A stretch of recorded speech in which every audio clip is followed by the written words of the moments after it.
इसको बड़ा करने के लिए F9 plus F5 दबाना।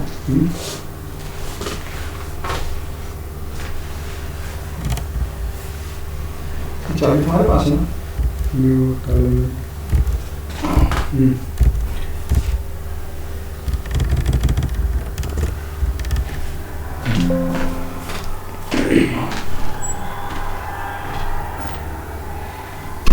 Good afternoon friends, I am Professor Shyam Malviya giving a video lecture on balancing of rotating masses.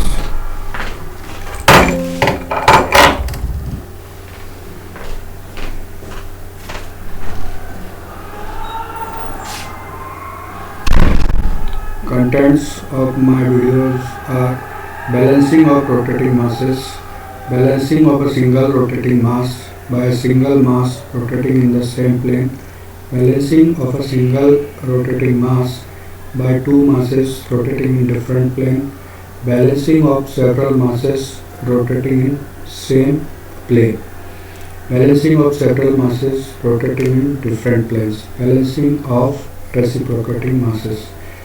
In the topic friction in general bearings we will be covering next lecture. First off, why we needed the balancing. Whenever certain mass is attached to a rotating shaft, it exerts some centrifugal force whose effect is to bend the shaft and to produce vibration in it. In order to prevent the effect of centrifugal force, another mass is attached to the opposite side of the shaft at such position so that balance the effect of the centrifugal force of the first mass. This is done in such a way that the centrifugal force of both the masses are made to be equal and opposite. The process of providing the second mass in order to counteract the effect of centrifugal force of the first mass is called balancing of rotating masses.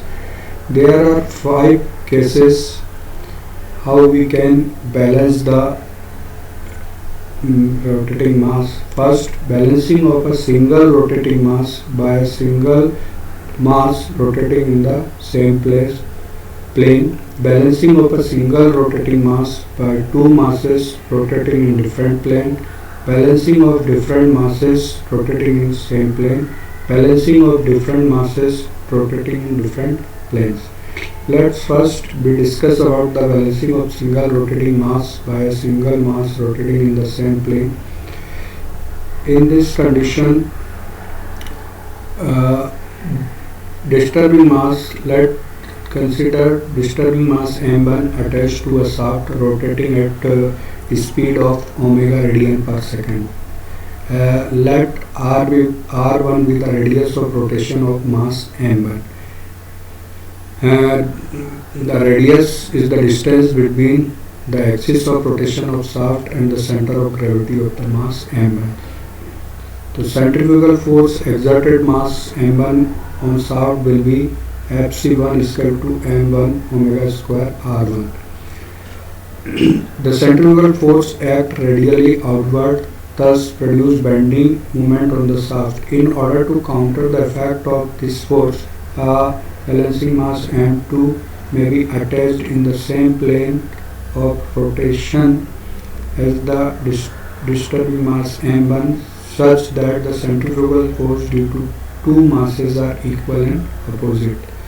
Let R2 the radius of rotation of balancing mass m2 and the centrifugal force due to mass m2 is equal to Fc2 is equal to m2 omega square r2, equating both of centrifugal forces m1 omega square r1 equal to m2 omega square r2. That gives is to the m1 r1 equal to m2 r2. Balancing of single rotating mass by two masses rotating in different plane. We have discussed single balancing mass in the same plane of rotation as that of disturbing mass. The centrifugal force are balanced. In other words, the two forces are equal in magnitude and opposite in direction. But this type of arrangement for the balancing gives rise to couple which tends to rock the shaft in its bearing. Therefore, in order to put the system in complete balance, two balancing masses are placed in two different planes parallel to the plane of rotation of the disturbing mass in such a way that they satisfy the following two conditions of equilibrium. First, the net dynamic force acting on the shaft is equal to 0. This requires that the line of action of three centrifugal force must be the same. Other words, the center of the masses of the system must lie on the axis of rotation. This is the condition for static balancing. Second condition, the net coupled due to the dynamic force acting on the shaft is equal to 0. In other words, the algebraic sum of moment about any point in the plane must be 0. The condition 1 and 2 together give dynamic balancing. The following two possibilities may arise while attaching two balancing masses. First, the plane of the disturbing mass may be between the plane of two balancing masses. The plane of disturbing mass may be lie on left or right of two planes containing the balancing masses.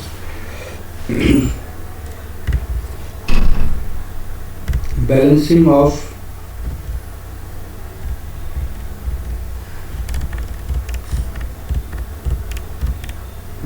of several masses rotating in same plane.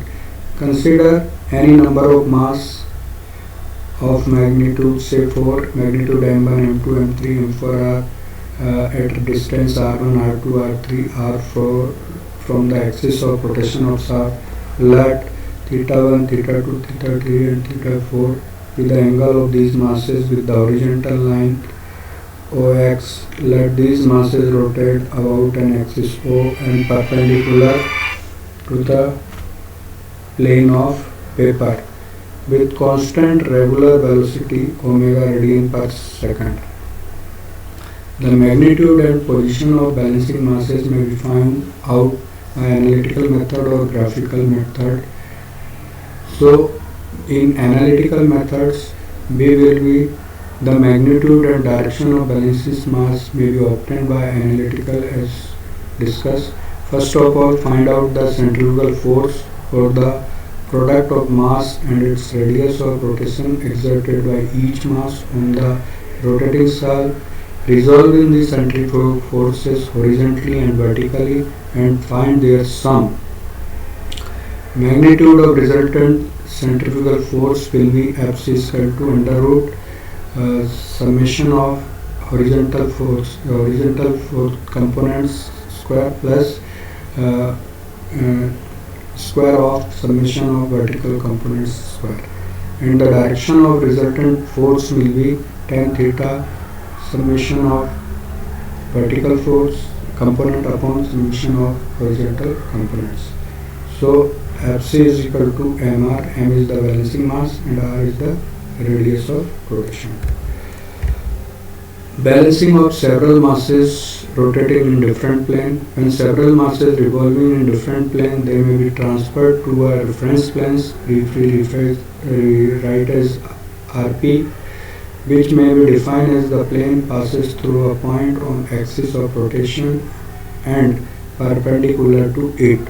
The effect of transforming revolving mass in one plane or reference plane is to cause a force of magnitude equal to the centrifugal force of revolving masses act in reference plane, together with a coupled magnitude equal to the product of force and distance between the plane of rotation and the reference plane. In order to have a complete balance of several revolving masses in different planes, following two conditions must be satisfied. The force in the reference plane must balance, the resultant force must be 0. The couple about the reference plane must balance, the resultant couple must be 0. A balancing of reciprocating masses. The various forces acting on reciprocating parts of an engine, the resultant of all the forces acting on the body of the engine due to inertia force only is known as unbalanced force or shaking force. Thus, if the resultant of all the forces due to inertia effect is zero, then there will be no unbalanced force, but even then an unbalanced couple or shaking couple will be resulted. Here we have take a diagram of reciprocating engine in which Fi is the inertial force due to reciprocating part, Fn force on the sides of cylinder wall, normal force acting on a cross and guides, Fb the force acting on the crank bearing or main gearing. Since Fr and Fi are equal in magnitude but opposite in direction, therefore they balance each other. The horizontal component of Fb, that is force acting on crankshaft horizontally, acting along the line of reciprocation, is also equal and opposite to Fi. This force Fbh is equal to Fu. This is an unbalanced force or shaking force and required to be properly balanced. The force on the side of cylinder wall Fn and the vertical component Fb are equal and opposite, thus form a shaking couple of magnitude Fn into x. And shaking up from above we see that the effect of reciprocal part is to produce a shaking force and a shaking couple. Since the shaking force and shaking couple are varying in magnitude and direction during the engine cycle, therefore they cause very objectional vibration. The purpose of balancing of reciprocating mass is to eliminate the shaking force and shaking couple. In most of the mechanism we can reduce the shaking force and shaking couple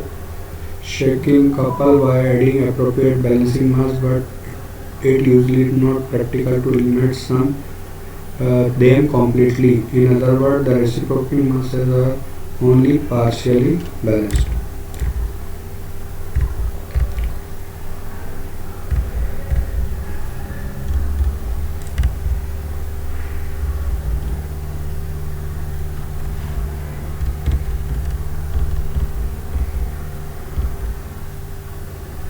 Thank you.